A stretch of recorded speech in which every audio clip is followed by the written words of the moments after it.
Can y'all hear me? What up?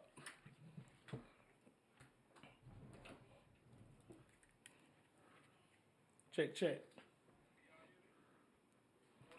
I guess you can. How y'all doing?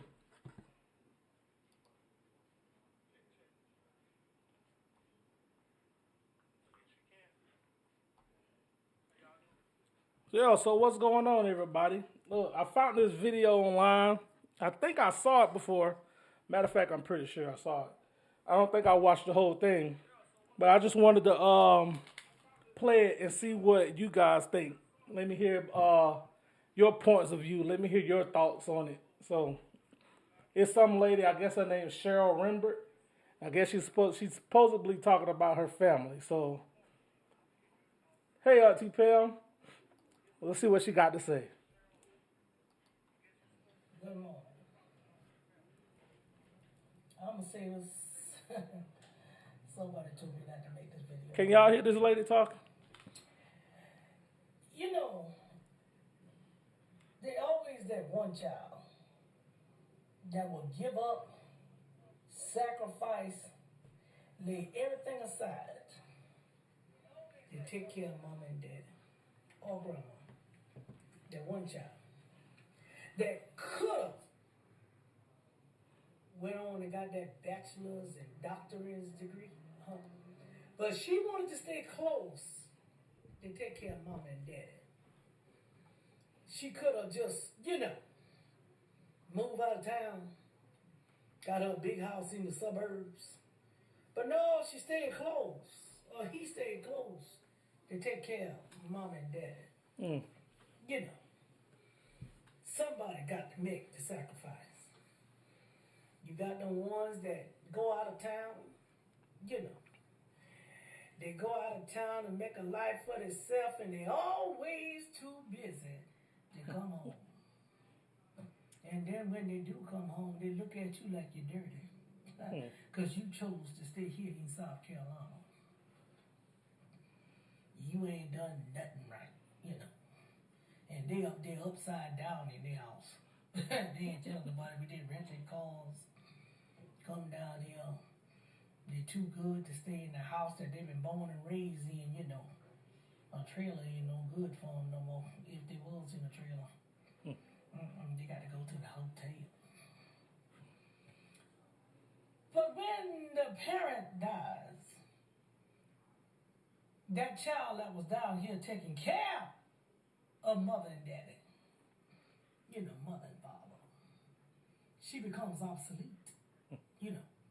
All her sacrifices are getting up in the middle of the night, taking care of them, and probably got to move out her house into their house to take care of them. Her sacrifice didn't mean nothing.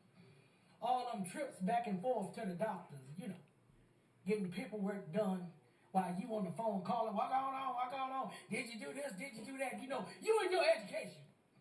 You calling down here criticizing what she or he could have done. That you thought that you could do better, but you didn't have the time.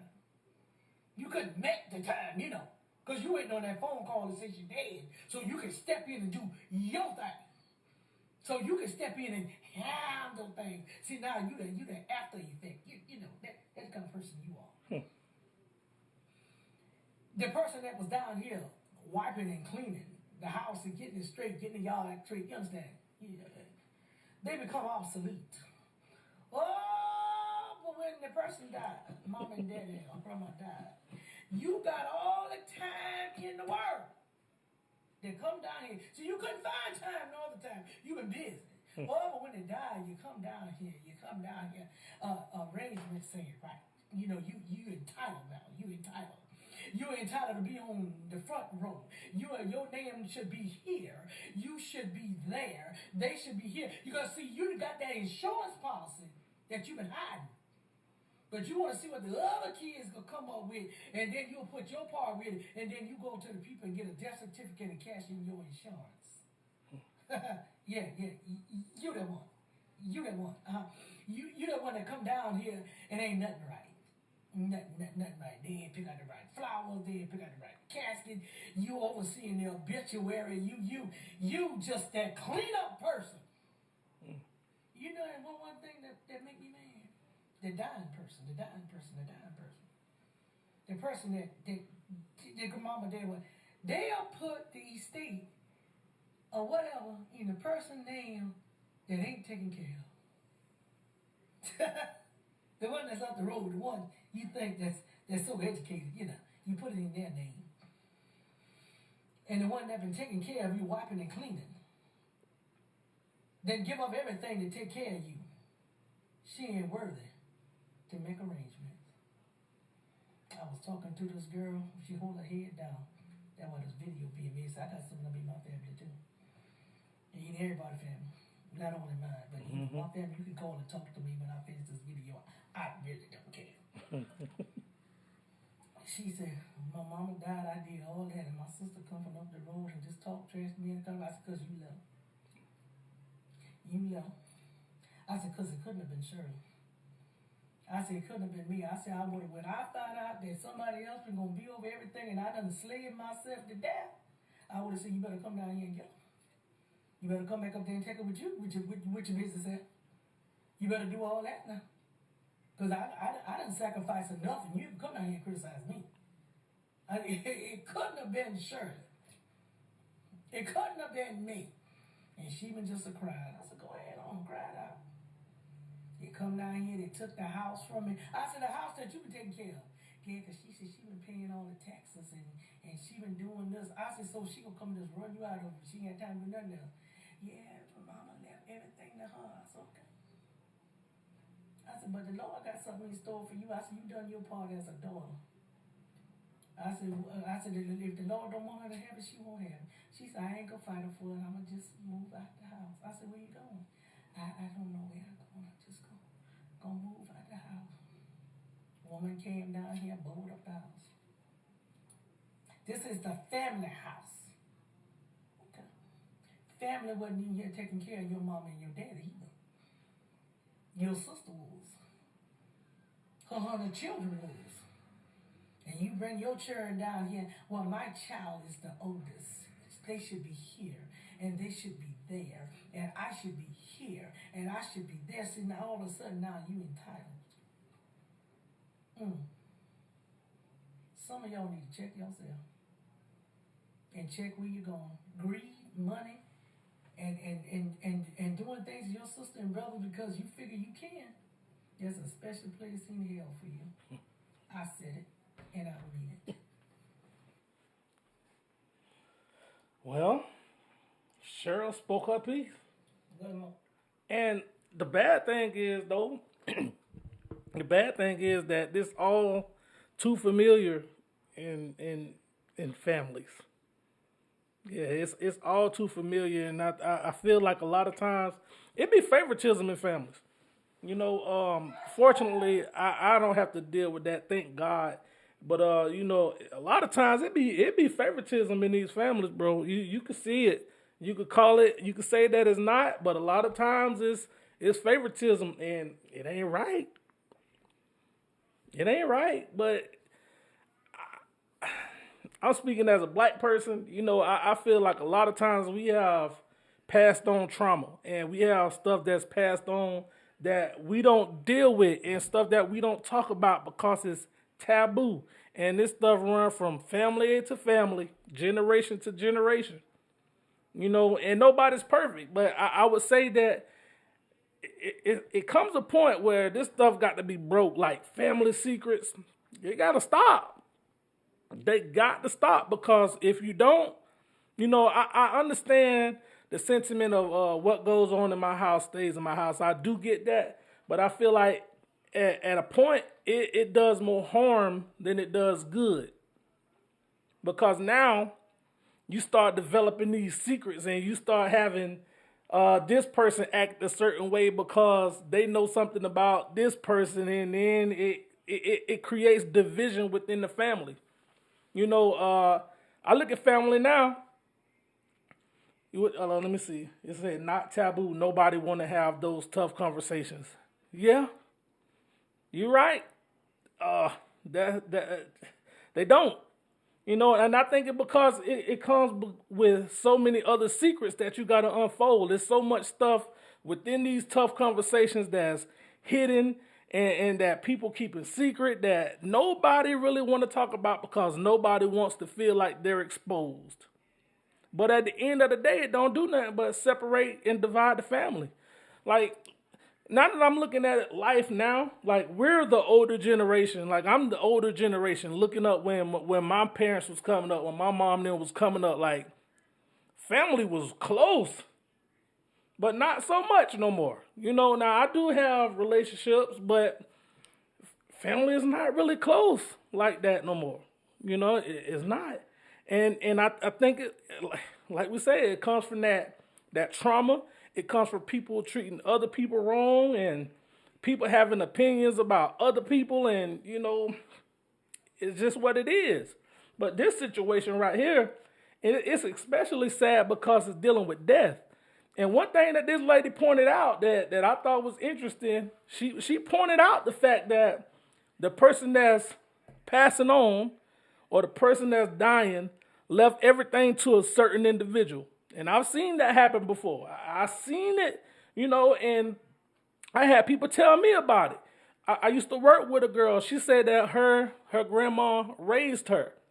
And she had her uncles and aunts mad because the grandma left the house to her and she was the granddaughter. It's crazy, but you never know why, people do these things. But for me, I think that it's important to have your affairs in order. And I think like us as a culture, as black people, I think we better now. But for the most part, I don't think we have our affairs in order. Like life insurance, stuff like that. We don't have that type of stuff in order. Like I didn't think about life insurance. I don't know when me and my wife got life insurance, but that ain't something that we thought about when we got married. We didn't think about having life insurance, until I think people start passing away. And I'm like, well, dang. And you start learning about the different things of life. No, matter of fact, I believe it was when we lost a child that we thought about, wait, we need life insurance. We got to make this, we got to figure this out. And then we had those conversations about, what would happen? How are we going to handle this? But a lot of times we don't have our affairs in order and we just leave it to be dealt with. We leave it to be dealt with. Like, we don't want to have those tough conversations. We don't want to think about this stuff. I know I have one set of friends that said that they went to talk to their mom about what would happen. She was like, their mom won't talk about it because she feel like she gonna jinx herself, And I understand that, but I feel like when the families are large like that, it's important to have affairs in order. It's very important. And the saddest thing to me, like I seen this up close and personal with my own surroundings and family, that like everybody's head is not in the same place. Like it's no competition. Let's come together and do for the greater good. Because I can remember growing up in my grandma's house, my whole family was over there, and now the land is not fully owned by everyone. Let me just say it like that. And then I was watching this documentary one time about a family in Georgia. It was a family in Georgia or Louisiana where the family owns so much land. They own over 80 acres, I believe. And what happened was one family member or so, they sold part of their land. The rest of the land was intact and it belonged to the rest of the family, but that one part of the land that was sold created an opening for somebody else to come in there, and they eventually took all of the land. So the family had to move, and it wasn't nothing about like taxes or anything. It was some type of deal. It's some type of law that they had where if this land is not agreed upon, that somebody could come in and take it. So I think it's where we place our value at too. Like we have to start valuing stuff as a family. And I just think the thing that hurt us the most be the secrets and be like she pointed out, when people move and they go get a degree and they come back, and I've seen it even where people think they're better than the other family members. We seen it. Like that movie Soul Food was real. That wasn't just a movie. You saw how they did the aunt with all the money. They took all of her money. This stuff be real. This stuff don't be fake. I was looking at Judge Mathis today, and it was two guys on there. They was brothers, and they was talking about how their mom had died, and when their mom died, they was cleaning up the house to get ready to sell it, and they found like $35,000 in the mom house. Now, luckily, these two brothers, they got along, so they just divided the money. They buried their mom, and they did what they had to do. But for the most part, affairs not in order. But I just think that this lady, she hit a lot of valid points. She said a lot of key things. And I just wanted to share that because I found it interesting. And I just think as family, man, we got to do better. We got to do better with having tough conversations. Having them. You got to have them, because if you don't, nothing will never heal. And of course, while you talking about this stuff, you ain't gonna want to really talk about it. You ain't gonna want to face it because emotions gonna be all over the place. You might get offensive. You might, especially if you don't know how to conversate or converse or express yourself without trying to hurt the next person. If you're talking just to talk and you're not talking to get an understanding, you might try to hurt somebody in these conversations. But if you really want your family to heal, if you really want to get to the bottom of something, you just got to learn how to have these conversations. That's what we got to do too. We got to learn how to talk. We got to learn how to say, listen, this is what happened to me. This is how I feel. Blah, blah, blah. But if we never have those conversations and all we do is try to, run past it, or we never deal with it, or we just act like everything, okay, we're going to be in the same place. And then that trauma is just going to pass down to the next person, and our family will never be whole. So I don't even know why I went all of there, but I heard what this lady was saying, and it's just all too familiar. I don't know who she's talking about, but I've experienced it. This lady from Carolina somewhere. We're in Florida, but I know what she's talking about. I can see the people. I can see how the energy that she's putting out. I can see that. I can feel it. I can understand it. And I'm sure y'all do too if y'all heard what she said. But nevertheless, that's the things we go through. I just wanted to share this with y'all, and I thank y'all for tuning in with me. I truly appreciate it. I hope that you can hear anything. Really, this is my first test stream. I will be doing these videos a little more often, but I thank you guys for tuning in with me. Let me know how everything sounded. Let me know what you did or did not like about it. Until the next time.